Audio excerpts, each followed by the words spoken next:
My Best Friends Live in the Woods. The Adventures of Albert by Anne Michelle Mracek. Chapter 35. A Purple Cape, a Bouquet, and a Crown. Brown bread and quince jelly for breakfast this morning.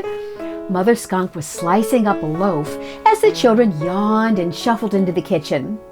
"We need to eat quickly and get to the glen," she said as she began passing out slices of bread with the lovely red jelly. "Wow, we get quince today?" Ricky was surprised. The quince bushes only produce apples every third year or so, so it was a rare treat. Mother Skunk smiled broadly. "I think getting new clothes is worth celebrating, don't you?" She winked. Truly, Mother was the most excited of all of them. She had been saving the one piece of cloth she had left to make herself a new apron, but just never found the time to sew it. And when the idea to make Albert his purple vest had blossomed in her mind, she had cut into the fabric for him. And now there wasn't enough left for an apron. She had sighed about it, but it was her way to give to others first. Now, because of Clarissa's generosity, she was going to have a splendid new apron after all. "Eat up and out the door," Mother Skunk was instructing the chattering group. When breakfast was finished, she had the children line up at the front door. Mother had a moist dish towel in her hand. "Jelly inspection," she laughed. "Hold up your hands." She wiped off hands and faces as each one went out the door. "Gracious, Charlie, you have jelly on your forehead," Mother Skunk laughed as she wiped off the squirming little guy. Once they had all filed past, she yelled merrily, "Off we go to the fitting!" The sky still had the blush of pink sunrise, and the dew was wet on the forest floor. The birds were especially chirpy, and the canopy of trees were noisy with their chatter. "Gossipy birds," Bluebell whispered to Benjamin and winked. There were fiddle ferns with tall new stems, their leaves still in a tight spiral at the top. Larissa noticed them, and her mind flashed back to the fairy glen. She batted her blue eyelashes and sighed. They arrived early, and the minks were still arriving, toting their baskets of purple clothes. It took 2 minks per basket to drag the heavy load. Benjamin strode up and lifted 2 full baskets, one in each hand. "Where do you want them?" he asked. The minks were glad of his help and showed him where to set them at the glen's edge. Benjamin knew all of them by name, having spent so much time babysitting their little ones. When all was set, Owl swooped in and announced the royal family. "Hoo-hoo! The great stag approaches!" Owl began. "Oh, Owl, is that really necessary?" Mother Dear said, annoyed. Owl looked as if he had his feelings hurt. "Well, all right then, if you must." Mother Dear laughed and smiled. Owl fluffed his feathers and continued. "The second fitting for the crowning clothes may begin. Woo!" He hooted with great ceremony. "Let him have his fun," the stag whispered to Mother Dear. "Everyone, line up," the mink instructed. Benjamin patted Bluebell's hand and started to walk off to the side. "You too," Mother Dear pointed him in line. Benjamin looked confused. "You forgot. I knew about the engagement first with the necklace," she smiled. Then they heard Clara's voice. "Good morning," she called as she walked up, Tidal flitting along with her. "I sent Tidal to fetch Clara," Mother Dear said, smiling at Albert. The minks were quick and efficient, pulling garments out of their baskets and circling as each one tried on their new clothes. There was a sharply tailored vest with a pocket on each side for the boys, and a ruffled apron with a pocket all the way across the front for the girls. Clarissa came over to Mother Skunk. "Matilda, follow me," she grinned, leading her out of line and over to a separate basket, a mink standing at attention behind it. There seemed to be a great deal of fabric in the basket, and Mother Skunk was confused. "I had a little something made for you," Clarissa said, her eyes twinkling with her surprise. With a flourish, the mink pulled a flowing cape from the basket, little crocheted flowers all around the edges, and a carved mother-of-pearl button at the neckline to fasten it in place. Matilda gasped and looked at her friend in shock. "It's just like Anthina's," she sputtered. "Show her the back," Clarissa instructed the mink. The seamstress twirled the cape around and laid it out on the now sunny grass.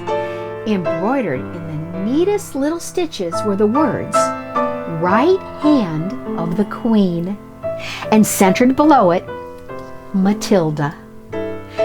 Everyone looked up and ran to Mother Skunk, hearing her excited cries of, "Oh my! Oh my! Oh my!" "What is it? What happened?" the children called as they ran up. All Mother Skunk could do was point as she cried for joy. Everyone stood around in a circle and peered at the magnificent cape. "Try it on," Clarissa said as she hugged Matilda. The mink lifted the cape and expertly twirled it over Mother Skunk's shoulders. The fabric was light and flowed down around her. It felt wonderful. Mother Skunk was stroking the fabric and wriggling from excitement. "Hold still so I can fasten the button," the mink instructed. Matilda took a deep breath and held it to stay still. Once the cape was buttoned, the mink stepped back to critically view her work. "Turn around," she instructed, making a circling gesture with her hand. With a huge grin, Matilda spun around and everyone clapped. "Oh, Clarissa, it's wonderful!" Mother Skunk beamed at her friend. "You shouldn't have!" But wait, there is more. Clarissa smiled and gestured for the mink to pull something else out of the basket. "My apron!" Mother Skunk gasped. "And a bonnet," Clarissa added as the mink pulled yet another piece of her handiwork out to display. All three garments were made to match. All the same deep lavender with embroidered flowers around the hem and rimming the bonnet. But instead of violets, the flowers were tiny daylilies. "How can I ever thank you?" Matilda looked at Clarissa, tears streaking down her cheeks. "Just be happy, my dear," Clarissa answered adoringly.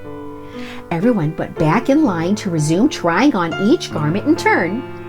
There were only a few minor adjustments to be made, a tuck here or there, but really everything fit quite nicely. The minks were expert measurers and very proud of their sewing skills. "Should we gather everything up?" Bluebell asked Clarissa as they finished.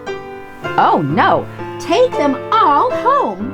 You will want to dress at home and come to the glen in your finery the day of the crowning," Clarissa smiled. "No wearing anything until the day of the crowning," Mother Skunk said sternly. The stag, who had been sitting with Owl in the shade and watching the fittings, was quite pleased and walked up to the group. First, he addressed the minks. "You have made me quite proud," he said to the line of minks at attention. "I will reward you with your own table at the celebration dinner and fresh salmon for your supper." He smiled. The minks clapped and chattered happily, then remembered their position and snapped back to attention. "That's all for now," the stag continued. "Well done. We will see you at the crowning." He smiled, and they scampered to gather their baskets and headed home. Then he addressed the gathered group. "Priestess," he said, looking over the group. "Here," Jillian said, stepping out. "We had an apron made for you, like your sister's, but if you don't mind, I would prefer you wear your official robe for the ceremony. You may change into the apron after, if you like," he added. "As you wish," she answered seriously. "And another thing," he continued, "as you seem fully recovered, could we move the crowning back to the longest day celebration?" he asked with a smile. "Why, certainly," Jillian beamed. That would be splendid. Owl, Tidal, the stag called, and the two winged in and landed in front of him. Sound the forest alarm, he said sternly. The birds gasped. Whoa, what has happened? What is wrong? They chirped in alarm. Everything is right, the stag laughed.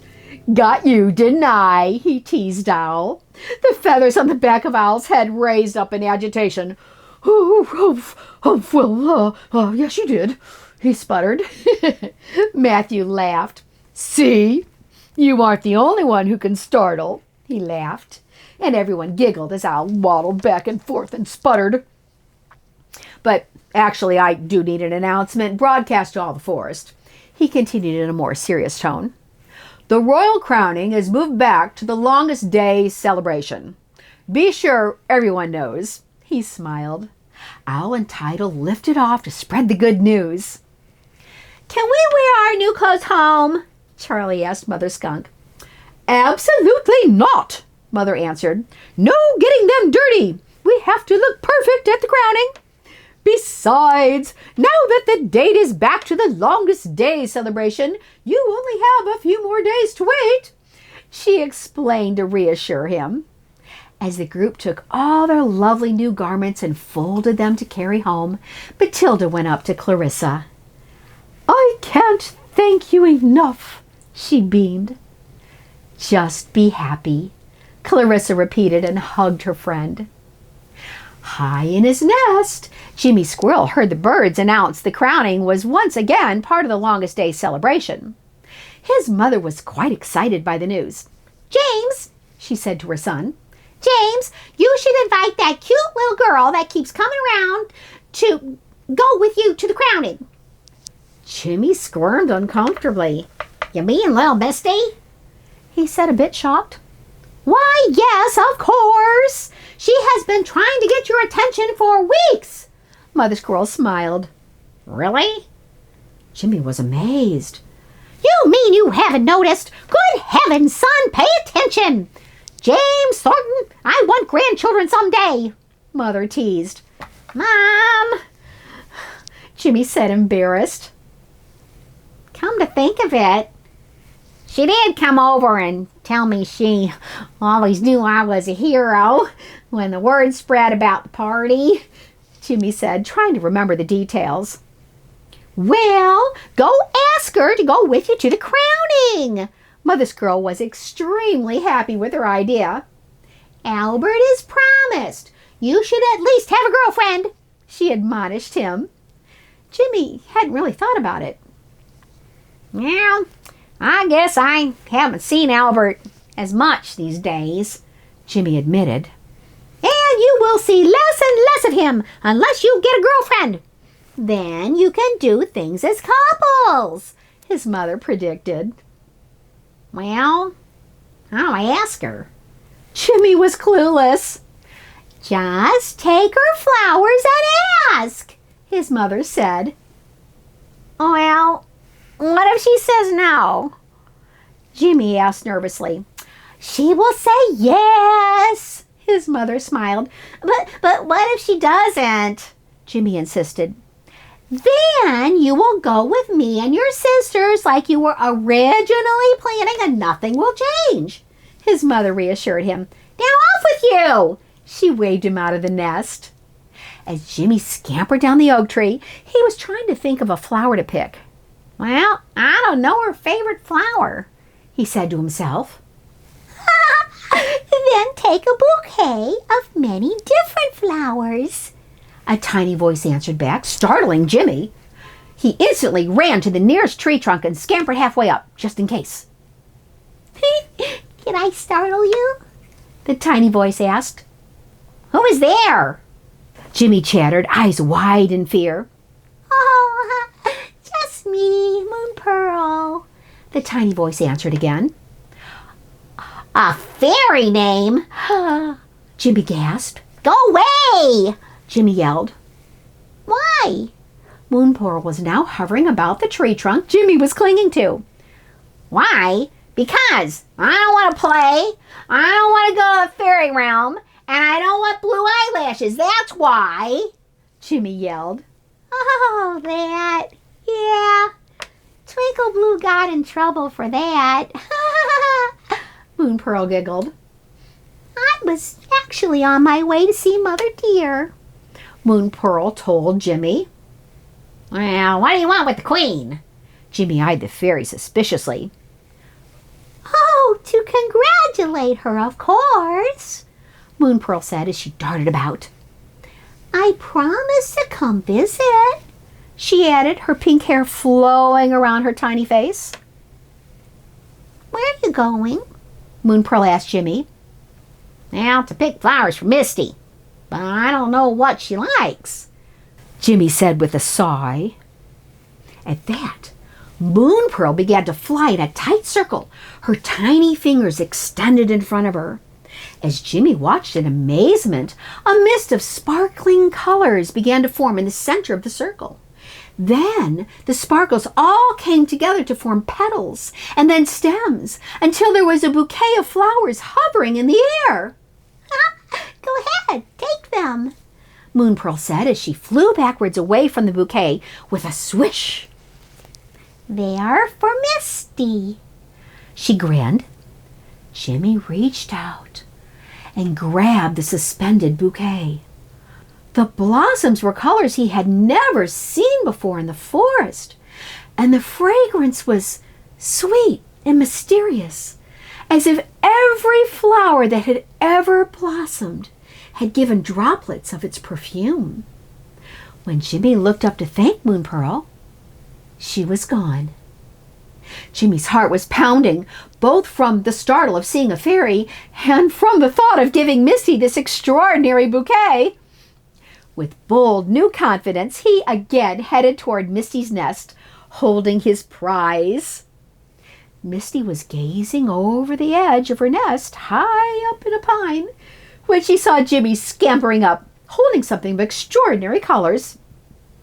Look, Mama, Misty said, pointing. Her mother grinned. Looks like you got his attention after all. Misty's mother smiled. When Jimmy got to the bottom of the pine, he called up, Misty, can you come down? I brought you flowers. Misty glanced at her mother. Run along, she smiled. As she reached the forest floor, Jimmy was standing in front of her, bouquet held out and grinning from ear to ear. These are for you, Jimmy said, handing her the flowers. They're fairy flowers, he announced proudly. Misty gasped at the sight. Such an extraordinary bouquet had never been seen in the forest. Oh, James, she said, thrilled as she reached out and took the flowers from him. So, do you want to go to the crowning with me? Jimmy asked, suddenly losing some of the confidence he had earlier. Misty took a long, deep inhale of the flower's perfume before answering. Jimmy's tail began to flick nervously, and he thought about running up a tree. Of course I will go with you, Misty smiled. I thought you would never ask. Oh, okay. So, good. So I'll come pick you up then. Jimmy's relief was obvious. Okay, bye, Jimmy said as he darted off, leaving Misty inhaling the amazing perfume of her treasured bouquet. Back in the Great Glen, Clarissa and Matthew were still talking about the fitting. I think you really pleased her, Matthew was saying. Matilda seemed thrilled. He smiled. Oh, yes, it was so perfect, Clarissa agreed. They suddenly looked up to see Owl darting side to side, waving his wings and shouting, Shoo! Shoo! Ooh, shoo! Go away! Matthew gave a worried glance to Clarissa and stood in front of her. He motioned for Anthena to get behind her mother. No one was coming close to his family without coming through him first. What is it? Matthew called out to Owl. A fairy! Owl yelled. Says her name is Moon Pearl, he added. Moon Pearl? Clarissa gasped. You know her? Matthew asked, still on guard.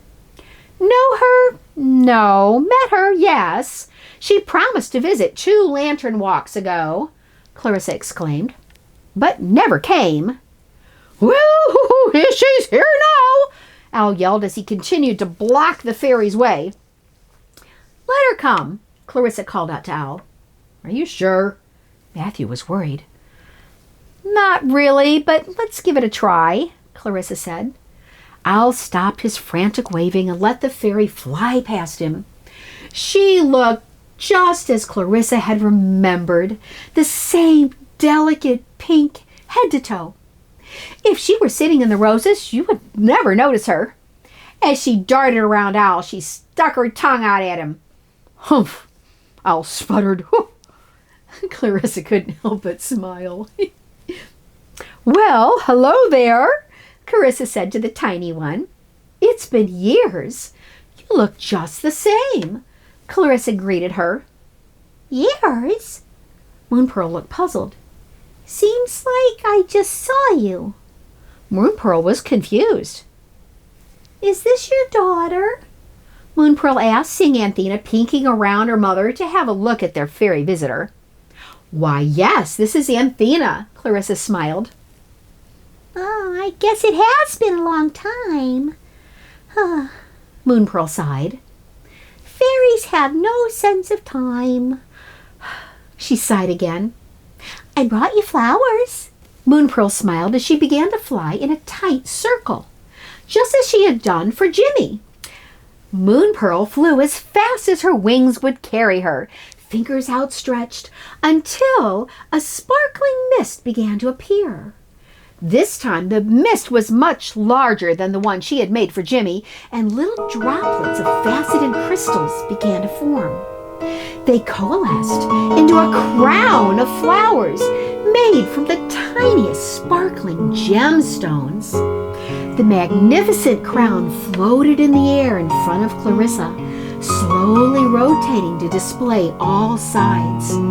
Matthew and Al were both staring in amazement. Clarissa gasped with delight.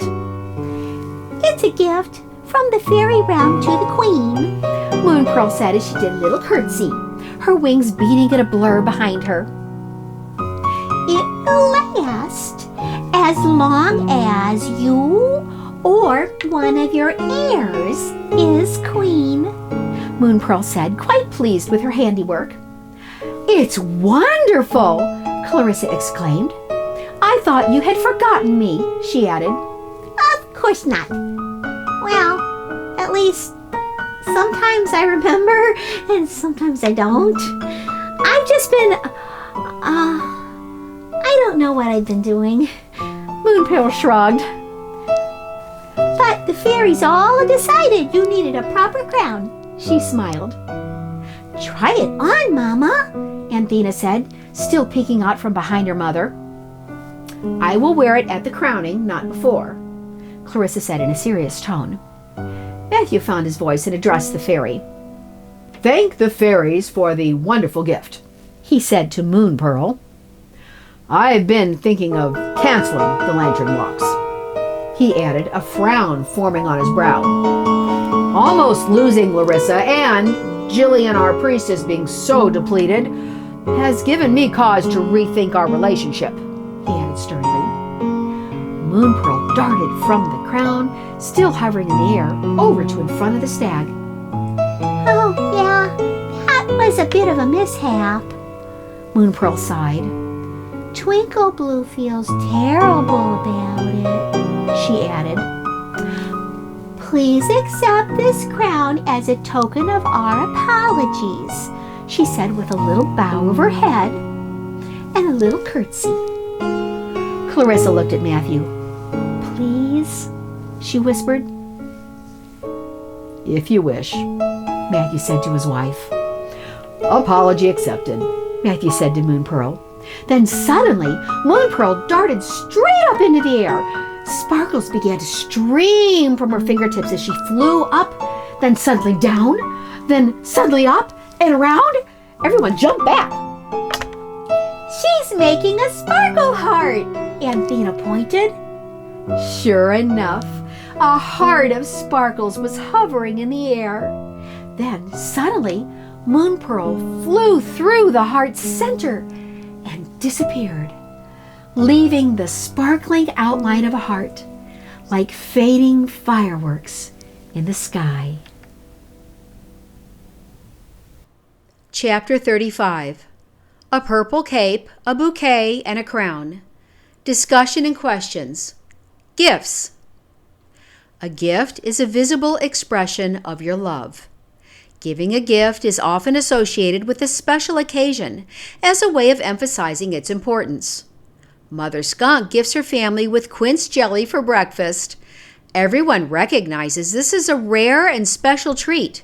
It elevates the importance of the fitting for their new clothes. Question 1.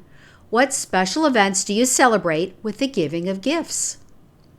When Mother Skunk made Albert his vest, her gift required her to give up the possibility of a new apron for herself.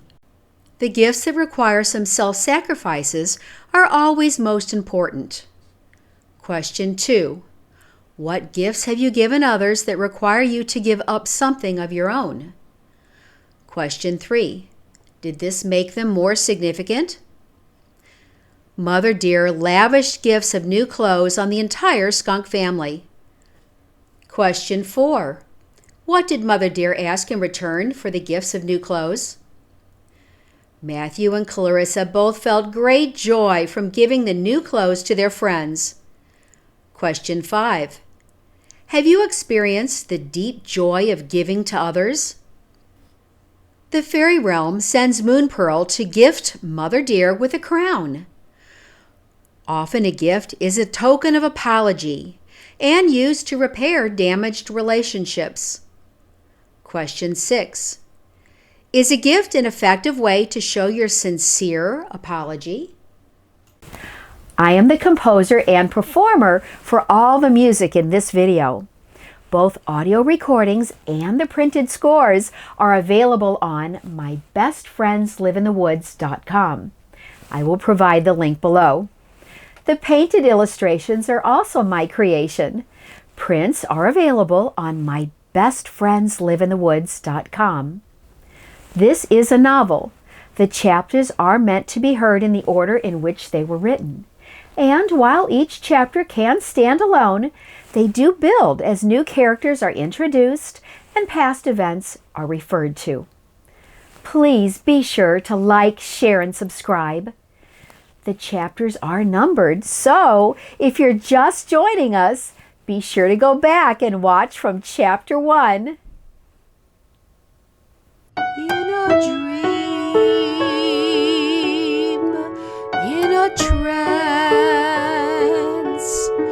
my spirit flies to the pink horizon of a forest, where fairies say, "Come and play," and the animals say, "There's a better way," an enchanted land of love, my best friend.